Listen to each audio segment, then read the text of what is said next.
¿Puedo morir de ansiedad? La respuesta rápida sería un no, pero sí.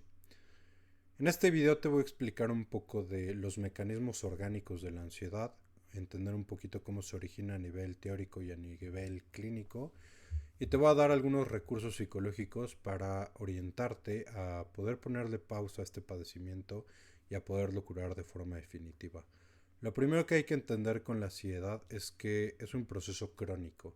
La ansiedad como enfermedad conlleva que una persona esté o haya padecido varios eventos, no aislados unos de otros, más bien concatenados, de sentimientos de ansiedad, de ataques de pánico, de procesos somáticos.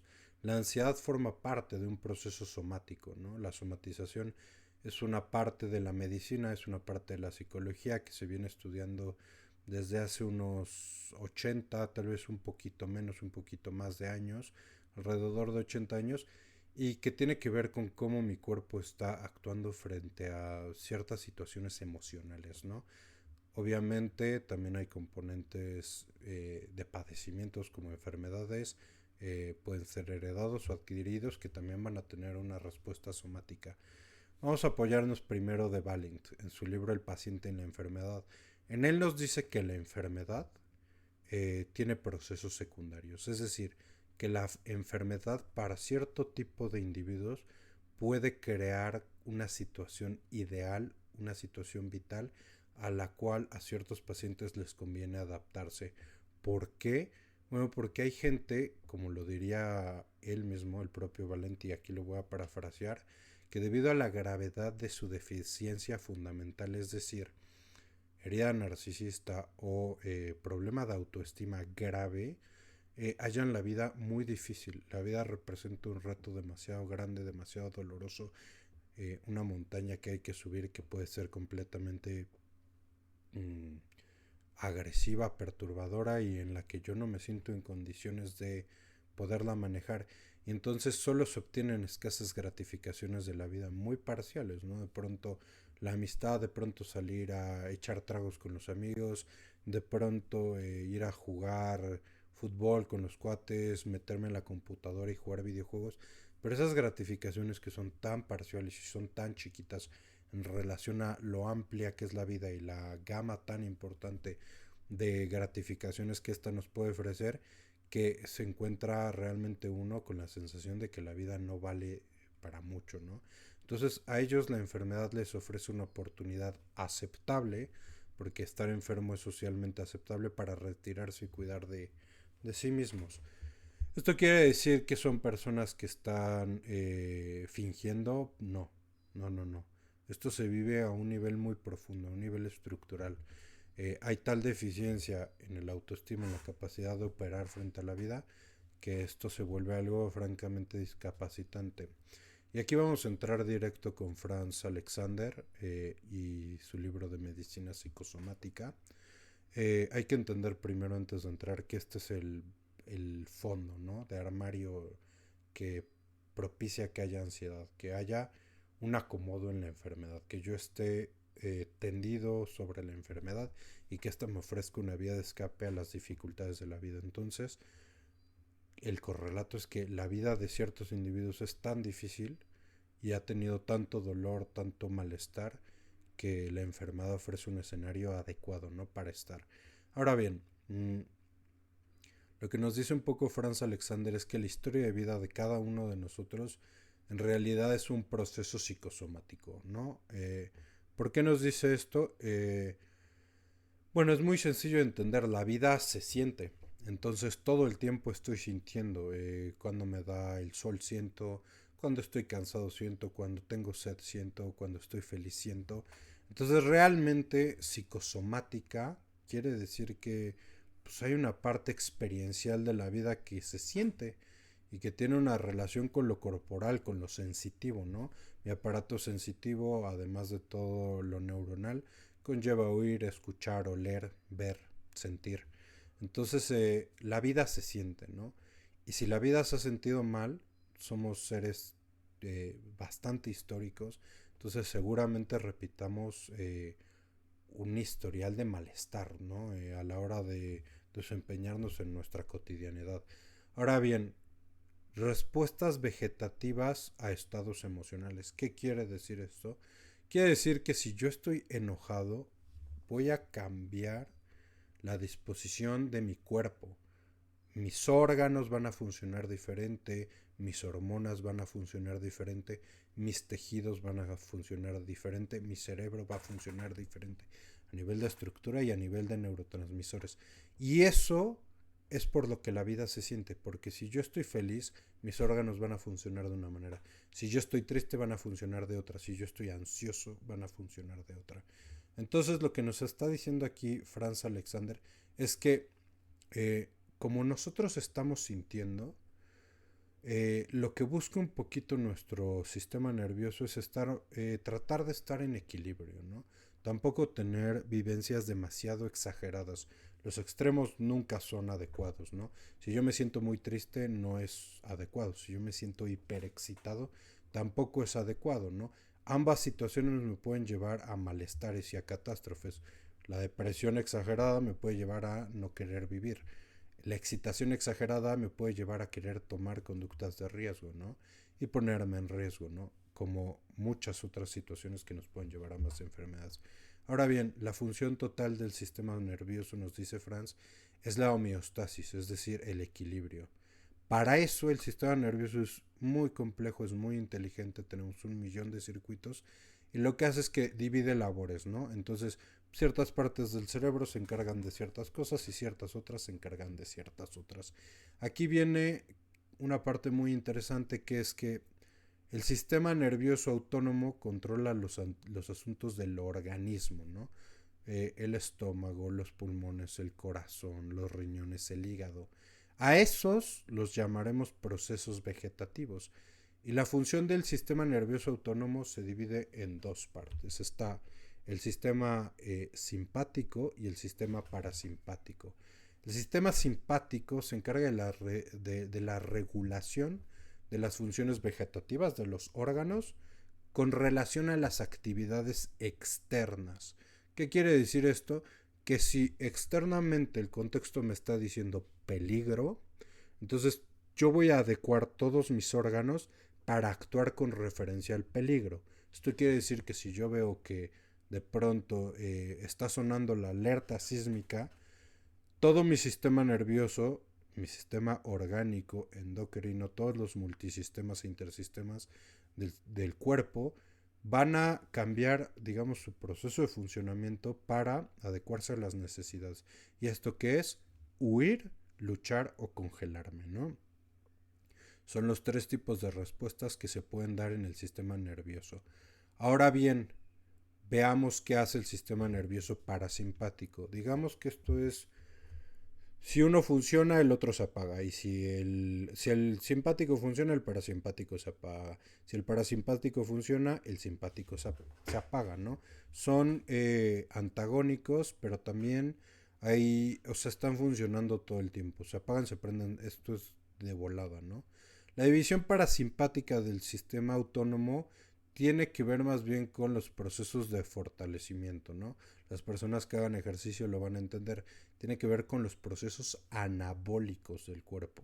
Es decir, la construcción y el almacenamiento, ¿no? Entonces, pues ¿cómo se manifiesta esto? Pues a nivel gástrico, la mayoría de las veces no está funcionando nuestro estómago porque permite la entrada de nutrientes, el almacenado de azúcar en el hígado, de glucosa en los músculos. Entonces tiene que ver con prepararme para próximas respuestas simpáticas, ¿no? Si hay por ahí algún otro riesgo, además de la alerta sísmica, si yo vivo en un país un poquito peligroso, pues bueno, tendrá que ver con eso, ¿no?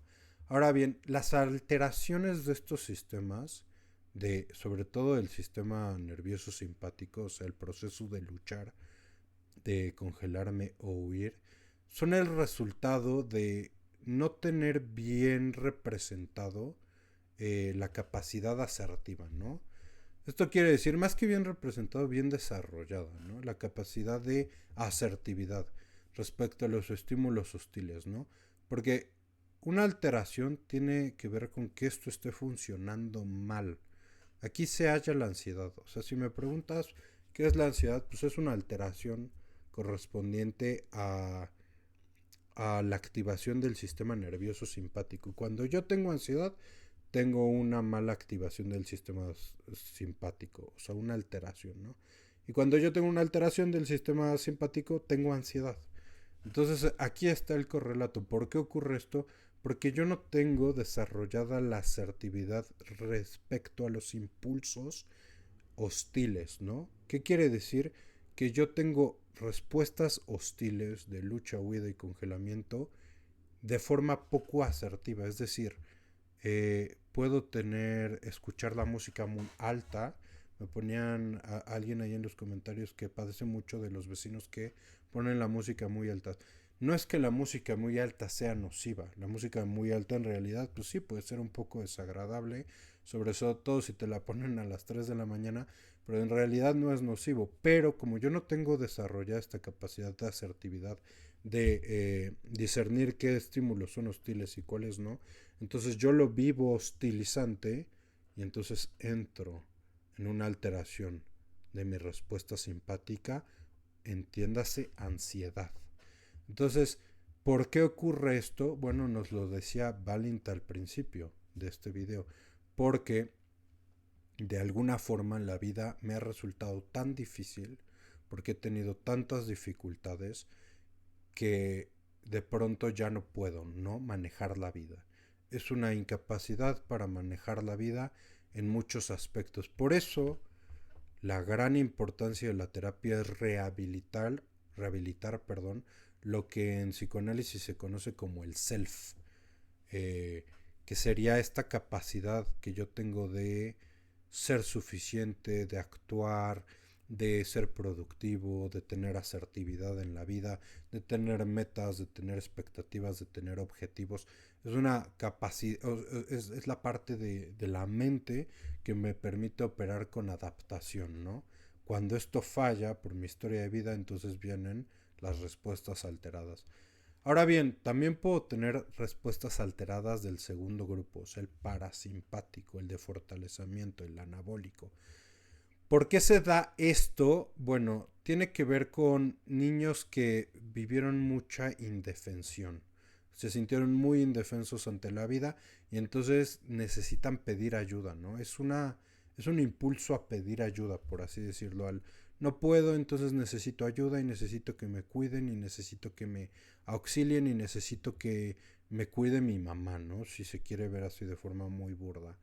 ¿Qué quiere decir esto? Pues que me retiro de la actividad exterior, dejo de trabajar, dejo de hacer vida y entonces me quedo en cama, ¿no? Me retiro de toda la actividad, me quedo a ver series, a comer, a no hacer nada porque la vida, al igual que los otros, me parece muy difícil, pero aquí en vez de padecer como esta parte de esta ansiedad como tan, digamos, manifiesta, tan exacerbada, es una ansiedad un poquito más, digamos, pasiva, ¿no? Y entonces, pues son personas que pueden sentir malestar estomacal, malas digestiones y obviamente a la larga generar enfermedades graves.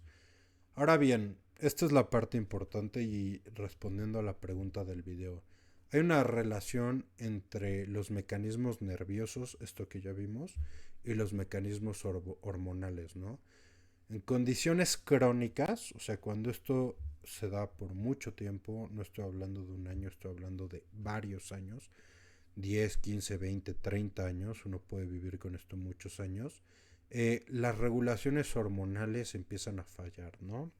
Esto tiene que ver con lo que hemos visto en otros videos, como la activación del HPA, vías del estrés, el hipotalámico pituitario adrenal son las estructuras del cerebro que se encargan de la función del estrés en el cuerpo, y el factor de liberación corticotrópica, ¿no? Que es como a partir de la activación del HPA yo segrego corticotrópicos que van a activar una respuesta de cortisol exacerbada en el cuerpo.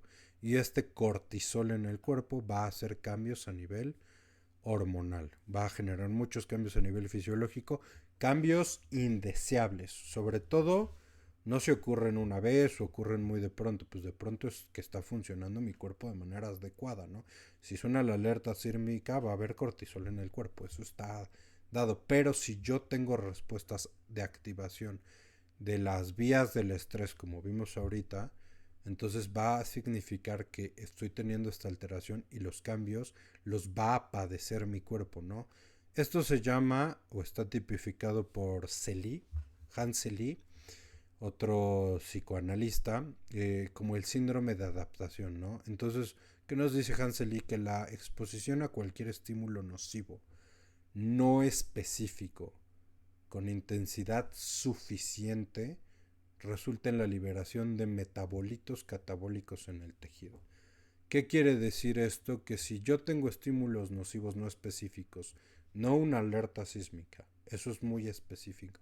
No específicos es, entré al cine y ya me dio ansiedad, me subí al coche y ya me dio ansiedad, desayuné tal cosa y ya sentí que me hago. Esos son estímulos nocivos no específicos. Un estímulo nocivo específico es me está atacando un animal, se está cayendo el edificio, hay fuego en la cocina. Uno no específico es me subí al coche. Pues no tendría por qué ser nocivo, pero lo vivo nocivo por todo lo que ya vimos, ¿no? Entonces ahí se da una fase de shock, es como pum, me golpea el estímulo nocivo y entonces, ¿qué genera? Taquicardia, disminución del tono muscular, me siento débil, me puede subir o bajar la temperatura, puedo empezar a generar acidez estomacal, puedo tener hemoconcentración, quiere decir que la sangre se me va a alguna parte del cuerpo, los pies, los brazos, puedo tener edema, ¿no? Por ahí que estoy reteniendo líquidos, puedo tener anuria, puedo tener problemas de dolor de cabeza, hipocloridia, leucopenia, leucocitosis, acidosis general del sistema, hiperglucemia, hiperglicemia, perdón, bajada de azúcar. Y entonces como se me bajó el azúcar por este estado de shock, viene una descarga de epinefrina, ¿no? Entonces, ¿qué hace esto? A grandes rasgos, esto son todo lo que ocurre, ¿no? A nivel hormonal, a nivel de comportamiento de células, a nivel de comportamiento de sangre, ¿no? ¿Cómo se vive eso? Pues como la ansiedad, como el inicio súbito de la ansiedad, ¿no? La taquicardia, el malestar. Entonces, pues ahí está mi cuerpo haciendo su reacción, ¿no? Después se da una segunda fase, que si el daño no es muy severo, los metabolitos catabólicos estimulan una parte del lóbulo anterior de la glándula pituitaria que vimos el HPA, que descarga una hormona adenocorticotrópica que en esta ocasión no va a estimular la aparición de cortisol, sino va a estimular la secreción de un exceso de hormonas adrenales que ayuda a subir la resistencia a la sangre. Es decir, sí segrega cortisol, pero lo que va a hacer es que va, digamos que estabilizar todo este proceso, ¿no? De la hiperglicemia y la bajada de azúcar lo va a regular, ¿no? Entonces da la fase de shock y la fase de contrashock, que sería esta segunda fase en la que el cuerpo intenta regularse, ¿no? Vamos a lo importante aquí, ¿no? Si uno se está exponiendo a esto a cada ratito diario, todo el tiempo, con cada estímulo, si me metí a bañar y ya me dio ansiedad, si conduje el coche y ya me dio ansiedad, el cuerpo lo que está haciendo es que está segregando todos estos metabolitos catabólicos en el tejido y en la sangre y está teniendo esta respuesta de contrashock para regular la aparición de todo esto, ¿no? Entonces, si este estímulo continúa, me voy a adaptar.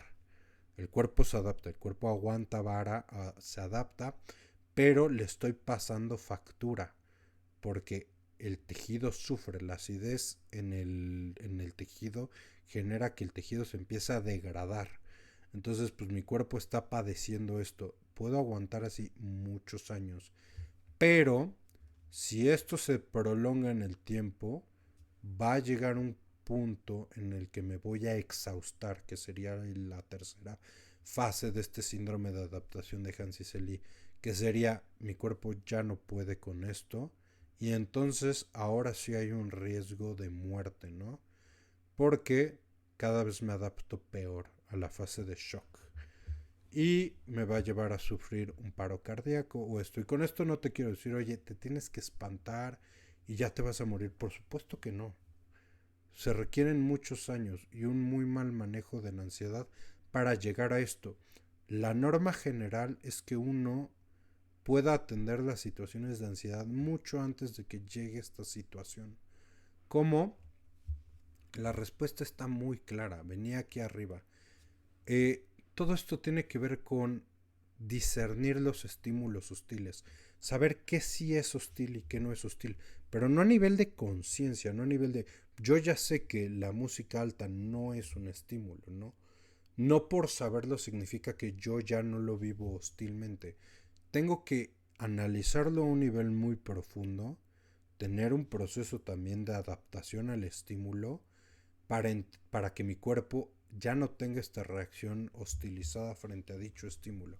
Es decir, tengo que trabajar por un lado el síntoma en específico que podría ser subirme al coche y ahora sí que se trata como una fobia de exposición-evitación, pero eso lo único que va a hacer es que mi malestar se desplace a otro síntoma y entonces yo puedo estar atacando síntomas como un loco toda la vida, ¿no? Que de pronto es en lo que se cae con el cognitivo conductor, en atacar el síntoma. Y sí ayuda mucho, pero también hay que atacar las causas de la ansiedad, lo que la generó, que es este historial de vida que hablaba Michael Valent al principio, de que la vida se ha vivido tan difícil y yo me siento tan poco capaz de manejar la vida que entonces se hostiliza toda mi percepción de la vida. Hay que cambiar esto como con análisis, entendiendo, viendo de dónde viene, haciendo una reestructuración de mi mente y reequilibrando mis funciones, ¿no? Y para esto, obviamente, la ruta más rápida va a ser siempre la terapia. No digo que con otras rutas no se puedan. Hay gente que puede tramitar la ansiedad con ejercicio, con meditación, con otras formas. Pero eso me puede tomar años y años y no hay garantía. Lo único que sí tiene garantía es la terapia, porque la terapia sí funciona, porque las terapias están arbitradas y necesitan tener una fiabilidad. Entonces quiere decir, y además todo esto está revisado sistemáticamente. Tú te puedes meter a internet y ver qué terapias sí funcionan y cuáles no frente a qué y cuál enfermedad, ¿no? Entonces, la dirección más rápida es terapia. Yo no digo que tenga que ser conmigo, ustedes ya saben, se los digo en cada video. En el área de comentarios está, en el área de la descripción está mi teléfono, mi WhatsApp de empresa, por si quieren concretar una cita con todo gusto. El chiste es que la persona con la que ustedes contacten sepa de ansiedad y les pueda apoyar de forma real en lo que ustedes están queriendo tramitar, ¿no? Que les dé esa confianza. Entonces vamos a dejar el video por aquí porque ya se nos alargó harto. Eh, si quieren, si tienen alguna duda, algún comentario, pueden dejarlo en la caja de comentarios. Yo procuro hacer videos al respecto de esto. Lo único que te pido a cambio es si me puedes regalar una suscripción, un like, un compartir. Eso hace y me motiva para que yo siga haciendo estos videos que me encanta hacerlos. Y bueno, siempre es bonito, ¿no? Ver reflejado que el trabajo de uno pues tenga ahí su like y su recepción. Vamos a dejarlo por aquí y nos vemos en el próximo video.